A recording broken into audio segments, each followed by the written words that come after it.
Welcome guys, आप सबका स्वागत है मेरे मूवी एक्सप्लेनेशन में। आज हम जो मूवी एक्सप्लेन करने वाले हैं उस मूवी का नाम है द लायन किंग। तो थोड़ा भी वक्त न गवाते हुए एक्सप्लेनेशन स्टार्ट करते हैं। फिल्म की शुरुआत में हमें खुला आसमान और एक जंगल दिखाया जाता है जिसका नाम गौरव भूमि होता है। वहाँ का राजा मुसाफा होता है और रानी का नाम सारबी होता है। सारबी ने एक बच्चे को जन्म दिया था जिसका नाम सिम्बा रखते हैं। गौरव भूमि के सारे जानवर सिम्बा का स्वागत करने के लिए इकट्ठा होते हैं। अब अगले सीन में हमें एक चूहे को दिखाया जाता है जो वहाँ पे खेल रहा था। तभी वहाँ पर मुसाफा का भाई स्कार आता है और उस चूहे का शिकार करने के लिए उसे पकड़ लेता है। इससे पहले कि वो चूहे को खा सके तभी वहाँ पर मुसाफा का भरोसेमंद पंछी आ जाता है और वो स्कार को कहता है कि नया राजा सिम्बा के जन्मदिन मौके पर तुम न होने के कारण तुम्हें दंड देने के लिए राजा मुसाफा यहाँ पर आ रहे हैं। दरअसल स्कार मुसाफा से जलता है और अब उसका बेटा अगला राजा बनने वाला है। इस बात से वो और भी ज्यादा नाराज हो जाता है क्योंकि मुसाफा के बाद उसे ही राजा बनना था। इस वजह से स्कार जन्मदिन के मौके पर शामिल नहीं होता। तभी वो गुस्से से पंछी का शिकार करने लगता है। तभी मुसाफा वहाँ आ जाता है पर स्कार मुसाफा को किंग नहीं मानता और अपने अकड़ दिखा के वहाँ से चला जाता है। अब अगले दिन सिम्बा अपने पिता को जल्दी से उठाता है और उन्हें खेलने के लिए परेशान करता है, जिस पर मुसाफा अपने बेटे को पहाड़ी की चोटी पर लेके चला जाता है। मुसाफा उसे बताता है कि जहाँ तक सूरज की रोशनी है वहाँ तक हमारा साम्राज्य है और एक दिन तुम इस साम्राज्य के राजा बनोगे। मुसाफा सिम्बा को सफल राजा और जिम्मेदारी के बारे में समझाता है। वहाँ पर एक काली घाटी थी। जब सिम्बा उस घाटी के बारे में पूछता है तब मुसाफा उसे वहाँ पर कभी न जाने की सलाह देता है। दरअसल वो एक हाथियों का कब्रिस्तान होता है और वहाँ पर लकड़बग्गे रहते हैं। उसके बाद वो दोनों घर की तरफ जा रहे थे। तभी वहाँ पे वो पंछी आकर मुसाफा को खबर देता है कि लकड़बग्गे गौरव भूमि पर शिकार करने के लिए आए हैं, जिस वजह से मुसाफा को जाना पड़ता है। जाते वक्त वो पंछी को कहता है कि सिम्बा को सुरक्षित घर लेके चले जाओ। जब सिम्बा अपने घर लौटता है तब उसके चाचा स्कार उसे मिलते हैं। सिम्बा अपने चाचा को कहता है कि मेरे पिता ने मुझे सारी गौरव भूमि दिखाई है जहाँ का राजा मैं बनने वाला हूँ। लेकिन स्कार कहता है कि तुम्हारे पिता ने क्या तुम्हें काली घाटी के बारे में बताया? क्या उसके बारे में तुम्हें कुछ कहा? तब सिम्बा कहता है कि उन्होंने मुझे वहाँ जाने से मना किया है। तब स्कार कहता है कि यह एक खतरनाक जगह है जहाँ सिर्फ बहादुर शेर जाते हैं। तब सिम्बा कहता है कि मैं भी एक बहादुर शेर हूँ। स्कार कहता है वो कोई बच्चों की खेलने की जगह नहीं और गलती से बोल देता है कि वो एक हड्डियों का कब्रिस्तान है जहाँ पर सड़ी हुई हड्डियाँ और खोलता हुआ दलदल है। और जाते वक्त स्कार सिम्बा को कहता है कि इस काली घाटी के बारे में हमने जो बात की है वो हमारा राज है, तुम ये बात किसी से मत कहना। उसके बाद सिम्बा अपनी दोस्त नाला से मिलता है और अपनी माँ से झूठ बोलता है कि वो तालाब पर खेलने के लिए जा रहा है। सारबी भी उन्हें परमिशन दे देती है लेकिन उन्हें पंछी को अपने साथ ले जाने के लिए कहती है। उसके बाद सिम्बा और नाला खेलते खेलते बहुत दूर चले जाते हैं। रास्ते में सिम्बा और नाला पंछी से छुटकारा पाने का प्लान करते हैं और वो सफल भी हो जाते हैं। फिर ये दोनों काली घाटी के पास पहुंच जाते हैं जहाँ पर वो सच में हाथियों का कब्रिस्तान और खोलता हुआ दलदल देख लेते हैं। नाला सिम्बा को घर वापस चलने के लिए कहती है लेकिन सिम्बा को साबित करना था कि वो अपने पिता की तरह बहादुर है। तभी वहाँ पे लकड़बग्गे आकर उन दोनों को घेर लेते हैं और उनकी शिकार करने के लिए आगे बढ़ते हैं। तभी पंछी वहाँ आकर बच्चों को वहाँ से भागने के लिए कहता है। जब वो दोनों भागकर एक गुफा से बाहर आते हैं तभी फिर से लकड़बग्गे उनके सामने आ जाते हैं। लकड़बग्गे उन दोनों को खाने के लिए आगे बढ़ते हैं। तब सिम्बा दहाड़ने की कोशिश करता है। उसकी दहाड़ने की आवाज सुनकर लकड़बग्गे हंसने लगते हैं और उसका मजाक उड़ाने लगते हैं। लकड़बग्गे उसे फिर से दहाड़ने के लिए कहते हैं लेकिन इस बार असली दहाड़ निकलती है क्योंकि उसके पीछे से मुसाफा आ चुका था और वो सभी लकड़बग्गों पर हमला करने लगता है और उन्हें उठा उठा कर फेंकने लगता है। मुसाफा सब लकड़बग्गे को धमकी देता है कि आज के बाद मेरे बेटे की तरफ आंख उठाकर भी मत देखना, नहीं तो मैं तुम्हारा बुरा अंजाम करूंगा। लकड़बग्गों का लीडर मुसाफा से माफी मांगता है। उसके बाद मुसाफा अपने बच्चे को लेकर वहाँ से निकल जाते हैं लेकिन वो अपने बेटे से नाराज था। जब वो अपने गौरव भूमि में वापस आते हैं तब मुसाफा पंछी से नाला को घर ले जाने के लिए कहता है। उसके जाने के बाद सिम्बा घबराकर अपने पिता के पास जाता है। तब वो अपने पिता के पंजे का निशान देखता है जो उसके पंजों से काफी बड़े होते हैं। तब सिम्बा समझ जाता है और अपने पिता से माफी मांगता है। मुसाफा सिम्बा को माफ कर देता है। वही दूसरी तरफ काली घाटी में लकड़बग्गे अपने घाव साफ कर रहे थे और अब वो मुसाफा को सबक सिखाना चाहते थे। तब स्कार उनके पास आ जाता है और वो लकड़बग्गों के साथ एक प्लान बनाता है जिसमें सिम्बा और मुसाफा दोनों खत्म हो सके और उनके मरने के बाद मैं जब राजा बनूंगा तब तुम जी भर के कहीं भी शिकार कर सकोगे। ये सुनकर सब लकड़बग्गे स्कार से मिल जाते हैं। अगले दिन स्कार सिम्बा को एक घाटी में लेके जाता है और वो सिम्बा से कहता है हमेशा इस घाटी में सभी शेर अपनी दहाड़ ढूंढने के लिए आते हैं और तुम यहाँ पर जितना दहाड़ सकते हो उतना दहाड़ लो और तब तक कोशिश करो जब तक तुम्हारी आवाज घाटी के ऊपर तक ना जाए। और स्कार वहाँ से चला जाता है। सिम्बा अपनी दहाड़ने की प्रैक्टिस शुरू करता है और आखिर में इतनी जोर से दहाड़ लगाता है कि घाटी के चारों ओर उसकी आवाज गूंजने लगती है। तभी जमीन हिलने लगती है और सिम्बा देखता है कि बहुत सारे जानवर का झुंड उसकी तरफ आ रहा है। सिम्बा अपनी जान बचाने के लिए भागने लगता है। वही स्कार मुसाफा के पास जाकर ये खबर देता है कि घाटी में भगदड़ मची हुई है और सिम्बा भी वहीं पर फंसा हुआ है। मुसाफा अपने बेटे को बचाने के लिए घाटी की तरफ भागने लगता है। वही सिम्बा भागकर अपनी जान बचाते हुए एक टूटे हुए पेड़ पर चढ़ जाता है। तभी मुफासा पहाड़ी की चोटी पर आकर देखता है कि उसका बेटा जंगली जानवरों के बीच फंसा हुआ है। वो भागते हुए सिम्बा के पास पहुंच जाता है। वो सिम्बा को मुंह में पकड़कर उसे सुरक्षित जगह पर लेके चला जाता है और खुद ऊपर आने की कोशिश करता है, लेकिन तभी जंगली जानवर अपने सींगों से हमला करके मुसाफा को नीचे खींच लेते हैं। बड़ी मुश्किल से मुसाफा अपनी जान बचाकर फिर से ऊपर आने की कोशिश करता है, लेकिन जब मुसाफा पूरी तरह से ऊपर की ओर पहुंचने वाला होता है तब स्कार वहां आकर मुसाफा को धक्का मार के नीचे गिरा देता है। नीचे गिरते हुए सिम्बा दूर से मुसाफा को देख लेता है। वही मुसाफा भगदड़ मचाने वाले जंगली जानवरों पर गिर जाता है और जब सभी जानवर वहां से निकल जाते हैं तभी सिम्बा अपने पिता के पास आता है। सिम्बा जोर जोर से चिल्लाकर मदद मांगता है, लेकिन वहां पर कोई नहीं होता और वो मायूस होकर अपने पिता के गोद में सो जाता है। तब स्कार वहां पर आता है और वो सिम्बा को कहता है कि तुम्हारी वजह से मुसाफा अब नहीं रहे। उन्होंने इतने लाड प्यार से तुम्हें पाला और तुमने ये सिला दिया। और कहता है कि तुम्हारी माँ क्या सोचेगी कि एक बेटा जो अपने पिता की मौत का कारण बना, और सब कहेंगे कि एक युवराज ने जल्दी राजा बनने के लिए महाराज की जान ले ली। यह सुनकर सिम्बा डर जाता है और अपने चाचा से कहता है कि अब मुझे क्या करना चाहिए।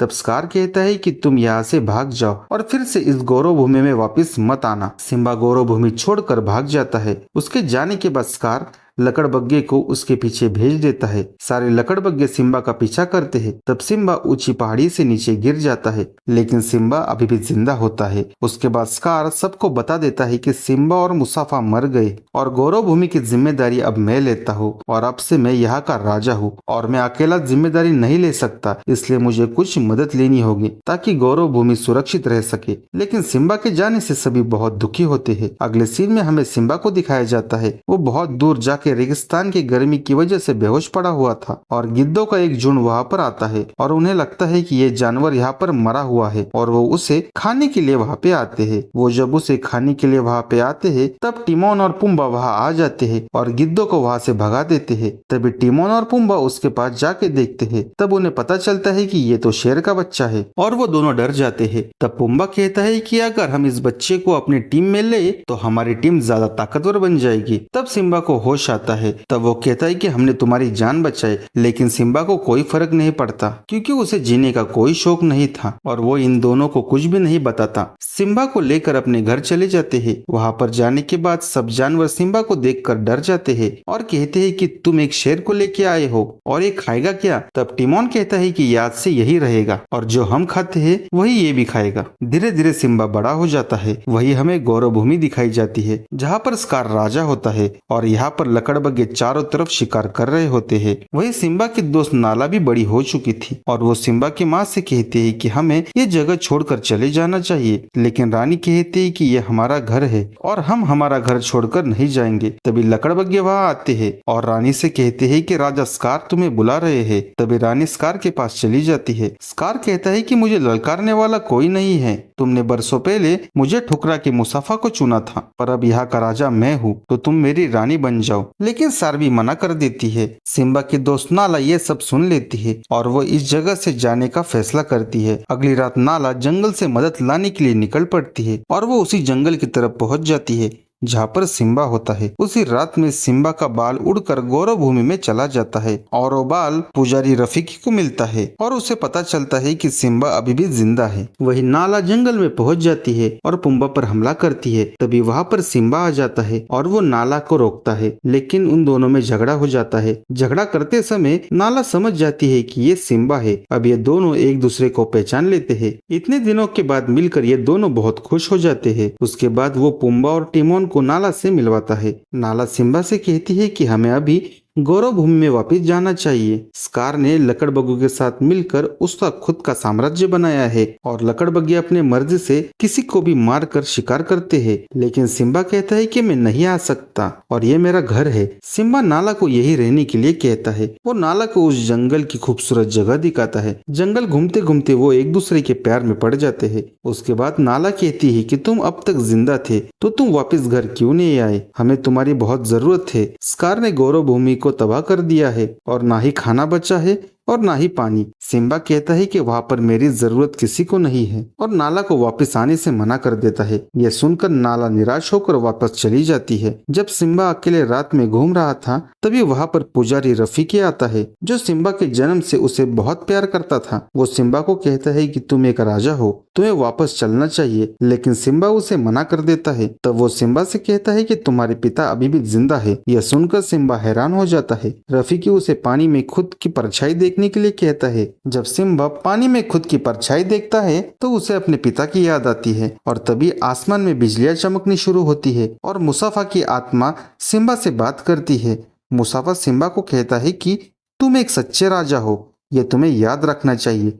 तुम्हें गौरव भूमि में जाकर सब कुछ ठीक करना चाहिए और मेरे लिए ये फक्र की बात है, तुम मेरे बेटे हो। ये कहकर मुसाफा वहां से चला जाता है। अपने पिता की बात सुनकर सिम्बा समझ जाता है कि उसे क्या करना है और वो गौरव भूमि वापस जाने का फैसला करता है। अब वो तेजी से दौड़कर गौरव भूमि में जाने के लिए निकल पड़ता है। वही रास्ते में उसे नाला मिलती है और वो नाला के साथ अपने घर गौरव भूमि में लौट आता है। तभी सिम्बा देखता है कि यहाँ पर सारी जमीन सूखी पड़ी है। जहाँ पर कभी हरियाली हुआ करती थी अब वो पूरी तरह से बंजर बन चुकी थी। यहाँ पीने के लिए पानी नहीं था और ना ही जानवर, क्योंकि सारे जानवर लकड़बग्गों से डर कर ये जंगल छोड़कर भाग गए और इस जगह पर सिर्फ लकड़बग्गे ही थे। वहीं पर पुम्बा और टिमोन भी सिम्बा के साथ देने के लिए उसके साथ चले जाते हैं। वही हमें स्कार को दिखाया जाता है। वो सार्बी से कहता है कि अब तो तुम्हें मेरी रानी बनना ही पड़ेगा, लेकिन वो उसे मना कर देती है। इसलिए स्कार और सार्बी के बीच लड़ाई होने लगती है। तभी सिम्बा वहाँ पर आता है और स्कार को अपनी माँ से दूर रहने के लिए कहता है। सभी लोग सिम्बा को देखकर बहुत हैरान हो जाते हैं और बहुत ज्यादा खुश भी हो जाते हैं। सारे शेर अब सिम्बा के साथ होते हैं, लेकिन स्कार कहता है कि तुम्हारे वफादार जानते हैं कि तुमने क्या किया था। बताओ सबको कि तुम्हारे पिता को तुमने कैसे मारा था और उसे उसका गुनाह कबूल करने के लिए कहता है। तभी सिम्बा कहता है कि मैं हत्यारा नहीं हूँ, बल्कि वो एक हादसा था। तभी स्कार और सिम्बा आपस में लड़ने के लिए तैयार हो जाते हैं। स्कार सिम्बा को पहाड़ी के कोने में लेके चला जाता है और सिम्बा का पैर फिसल जाता है। सिम्बा नीचे गिर जाता है, लेकिन वो पत्थर पकड़कर लटक जाता है जैसे कई साल पहले उसके पिता लटके थे। तभी आसमान में बिजली चमकती है और एक आग की चिंगारी जंगल में गिर जाती है, जिस कारण जंगल में आग लग जाती है। तभी स्कार सिम्बा को कहता है कि यह नजारा तो जाना पहचाना लगता है, कुछ याद आया? मुसाफा ने मुझे भी ऐसा ही देखा था। मरते समय उसकी आंखों में मुझे खौफ नजर आ रहा था और स्कार उसे सब कुछ सच बताता है कि मुसाफा को उसने ही धक्का मार के मार दिया था। अब सिम्बा सारी बात समझ जाता है। तभी गुस्सा होकर सिम्बा स्कार का गला पकड़कर ऊपर की तरफ आ जाता है। अब उन दोनों के बीच खतरनाक तरीके से लड़ाई होने लगती है। साथ ही लकड़बग्गे और बाकी के शेरों के साथ भी लड़ाई शुरू हो जाती है। सारे शेर लकड़बग्गे को बुरी तरह से मार रहे थे। पुम्बा भी अपने सिंगों से उछल उछल कर लकड़बग्गों को फेंक रहा था। ये देखकर स्कार वहाँ से भागने लगता है। सिम्बा भी उसका पीछा करता है, लेकिन सारे जंगल में आग लगी हुई थी, इसलिए स्कार भाग नहीं पाता और वो एक पहाड़ी पर फंस जाता है। तभी सिम्बा वहाँ पर आता है। स्कार सिम्बा से माफी मांगता है। वो सारा इल्जाम लकड़बग्गों पर डालता है। लकड़बग्गे भी ये सब सुन रहे थे। स्कार कहता है कि ये सब कुछ लकड़बग्गों ने किया है। सिम्बा उसे कहता है कि तुमने उन्हें भी धोखा दिया है और उनके साथ मुझे और मेरे पिता को भी धोखा दिया है। स्कार कहता है सिम्बा तुम एक सच्चे राजा हो, तुम तुम्हारे इकलौते चाचा की जान लोगे, मुझे माफ कर दो और मुझे वफादारी साबित करने के लिए एक मौका दो। लेकिन सिम्बा उसे नहीं मारता और उससे कहता है कि यहाँ से भाग जाओ और दोबारा यहाँ पर वापस मत दिखना। स्कार वहाँ से जाने लगता है। तभी वो सिम्बा की आंख में जलती हुई चिंगारी फेंक देता है और उसे मारने के लिए उस पर अटैक करता है। फिर से उन दोनों के बीच में लड़ाई हो जाती है। सिम्बा स्कार से बहुत ज्यादा ताकतवर होता है, इसलिए स्कार सिम्बा के सामने टिक नहीं पाता। लड़ाई के दौरान स्कार पहाड़ी के चट्टानों से नीचे गिर जाता है और सिम्बा उस जगह से चला जाता है। उसके बाद सारे लकड़बग्गे स्कार के पास आते हैं। वो स्कार से कहते हैं कि तुमने हम सबको धोखा दिया है और तुम सारे लकड़बग्गों को मारने वाले थे। तब स्कार कहता है कि नहीं, मैं तो तुम्हारे साथ हूँ, हम फिर से यहाँ पे राज करेंगे। मैं तो सिम्बा से झूठ कह रहा था, लेकिन लकड़बग्घे उसकी बात नहीं सुनते और वो स्कार पर हमला करके उसे पूरी तरह से मार देते हैं। तभी वहाँ पर बारिश हो जाती है और जंगल की आग बुझ जाती है। सिम्बा अपनी माँ से मिलता है। सार भी सिम्बा से मिलकर बहुत खुश हो जाती है। कुछ ही महीनों के बाद ये जंगल फिर से पहले जैसा हरा भरा बन जाता है। अब यहाँ का राजा सिम्बा होता है। सिम्बा और नाला की शादी हो चुकी थी और उनका एक बच्चा भी होता है। सारे जानवर उसका स्वागत करने के लिए इकट्ठा होते हैं और वहाँ के पुजारी रफीकी जैसे सिम्बा को जन्म उत्सव किया था वैसे ही उसके बेटे का भी जन्म उत्सव करते हैं और अगला नया राजा उसे घोषित करते हैं। और इसी के साथ ये मूवी यहाँ पर खत्म होती है। आपको ये मूवी कैसी लगी कमेंट सेक्शन में जरूर बताइए।